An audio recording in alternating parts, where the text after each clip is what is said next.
আমরা আলোচনা করব মূলত তেঁতুল খেলে আমাদের শরীরের উপকারিতাটা কী। তেঁতুল খেলে হজম শক্তি বাড়ে ও কোষ্ঠকাঠিন্য দূর হয়ে রক্তে কোলেস্টেরলের মাত্রা নিয়ন্ত্রণে আসে, ওজন কমাতে সাহায্য করে, ডায়াবেটিস নিয়ন্ত্রণে ভূমিকা রাখে, হার্টের কার্যকারিতা বৃদ্ধি করে এবং ত্বকের উজ্জ্বলতা বাড়ায়।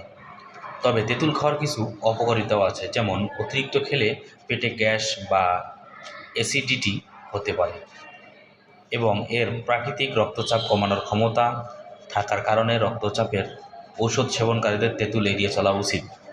তেঁতুলের উপকারিতা: হজম শক্তি বৃদ্ধি, কোলেস্টেরল ও ডায়াবেটিস নিয়ন্ত্রণ, ওজন কমাতে সাহায্য করে, হার্টের স্বাস্থ্য রক্ষা করে, অ্যান্টিঅক্সিডেন্ট ও প্রদাহরোধী গুণ আছে, ত্বকের উজ্জ্বলতা বৃদ্ধি, পেট ফাঁপা বা অ্যাসিডিটি। কিছু সতর্কতা ও অপকারিতা: পেট ফাঁপা, রক্তচাপ কমে যাওয়া, গর্ভাবস্থায় স্তন্যদানকালীন পরামর্শে সীমাবদ্ধতা। তেঁতুলের উপকারিতা পেতে হলে পরিমিত পরিমাণে গ্রহণ করা জরুরি।